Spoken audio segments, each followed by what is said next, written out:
I didn't plan on replacing my screens. In fact, when these arrived, I assumed they'd be another interesting experiment, something I'd test for a week and then put back on the shelf. But that didn't happen. Instead, I caught myself not turning on the TV, not reaching for the tablet. Even my laptop started feeling like a compromise instead of a solution. And that's when it hit me.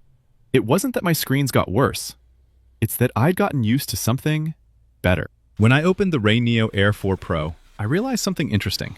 They sent over two versions, the standard Air 4 Pro and the limited Batman Collaboration Edition, which actually includes two interchangeable masks, Batman and Joker. Same hardware underneath, but two very different personalities on the outside. It feels curated. The packaging, the detailing, the accents all lean into that darker, Gotham-inspired aesthetic, without becoming gimmicky. It's subtle, but deliberate. And when you place both versions side by side, you immediately see it. One is clean and minimal. The other has presence. The first time I put on the Batman edition, I started with the Joker mask. Personally, I prefer it. It's bold, a bit rebellious, and visually more expressive. But the Batman mask leans darker and more minimalist, which fits perfectly with cinematic content. Then I switched to the standard version. Same display performance, same brightness, same HDR capability. But visually, the feeling is different. One is neutral and minimal.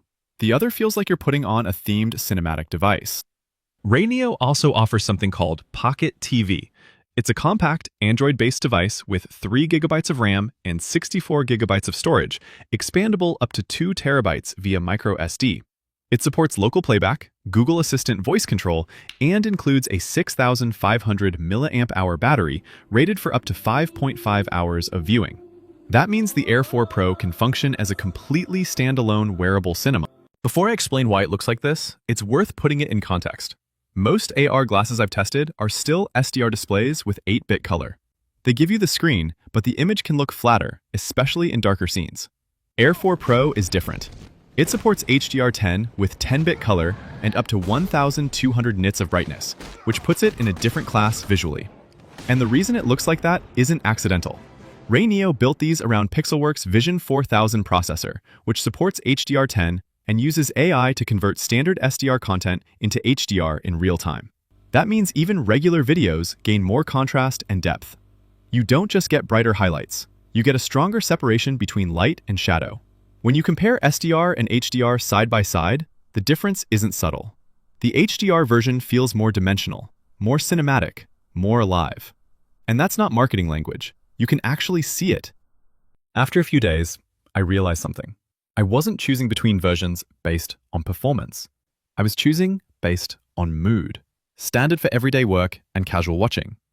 And the Batman edition when I wanted more personality. Between the two masks, I kept going back to Joker. It just feels bolder. Then there's the sound. The Air 4 Pro is co-tuned with Bang & Olufsen, and that tuning is noticeable. The soundstage feels wider than you expect from something integrated into glasses. You get different audio modes depending on the environment.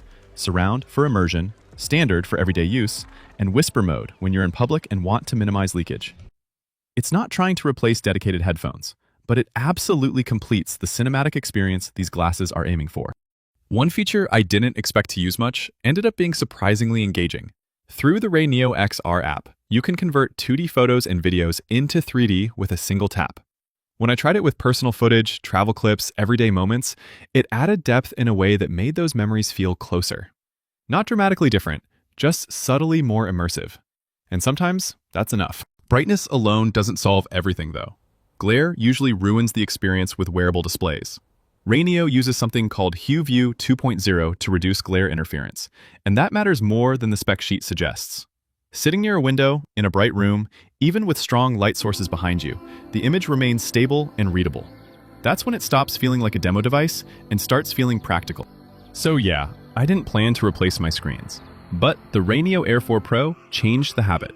I stopped looking for the perfect place to watch something because the best screen was already with me. Now, who is this actually for? If you're tech-savvy and curious about where display technology is going, this makes sense. And if you're a Batman fan, the limited edition version feels less like a device and more like collectible tech. Early bird pricing starts at $249 for the standard version and $269 for the Batman edition.